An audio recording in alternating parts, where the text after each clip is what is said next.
Hello, welcome to another episode of our street interview. And on today's show, we are on the streets of Abuja to ask Nigerians their experiences with the rising cost of food items and how they have been coping in the face of the current economic challenges. Recently, President Bola Ahmed Tinubu declared a state of emergency on food security owing to rising hunger and poverty in the country. Here at the popular UTC market in Area 10, traders and artisans alike don't seem to be having the best of time. Join me, let's hear what they have to say. Mr. Ibrahim, how have you been coping in the face of the current economic situation in the country?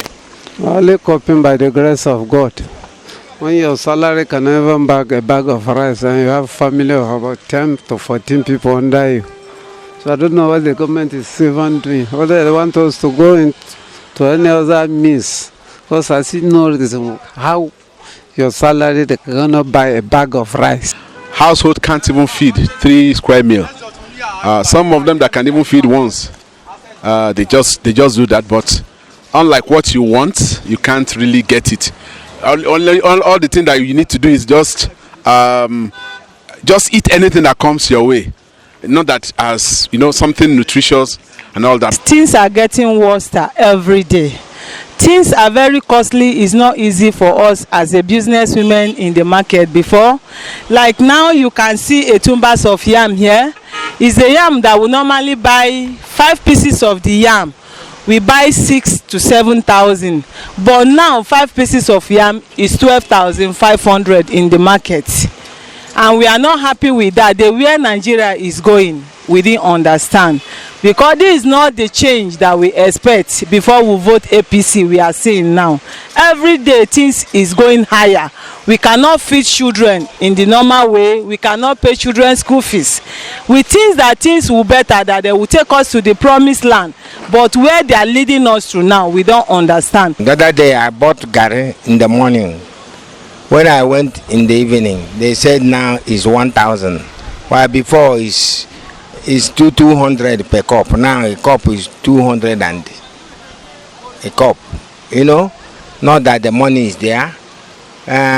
From all our expectation, it is not something somebody have to be talking.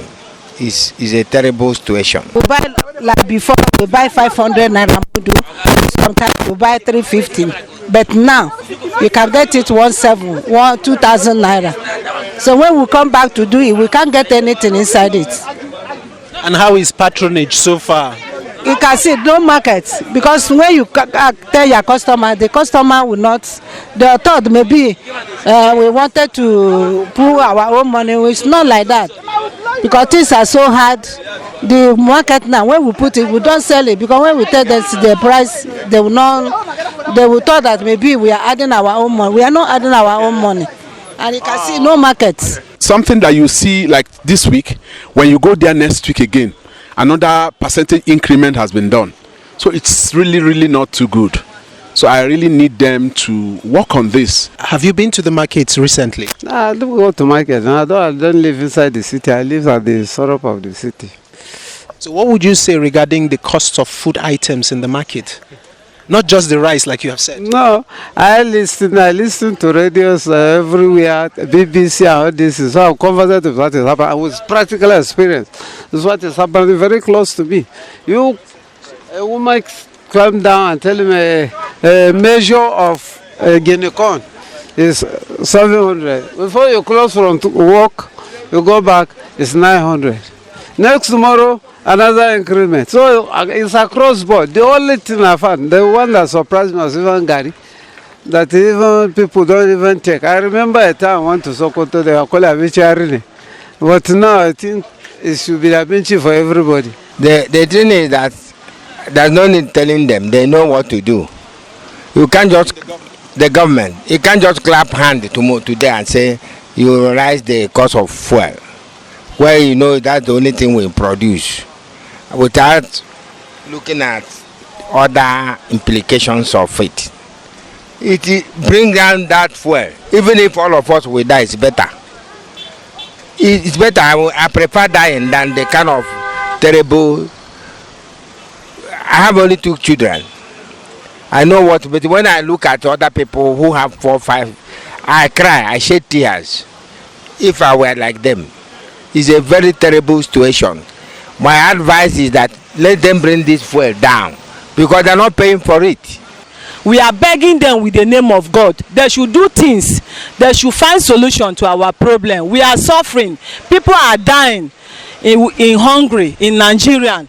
If you are cooking food 2 times giving to your children eating, today you cannot provide that. We beg them with the name of God. They should find solution to our problem. Government know what to do, but in African context, everything is opposite of what is happening in advanced countries. Before you take any measure that will have impact on people, you have to prepare ground. You not just come back up and people start suffering. Now you want to bail yourself out. You are trying to build another group of people. They are destroying what you are trying to build. So now how can you say people should feel the impact? These things are going worse and worse every day.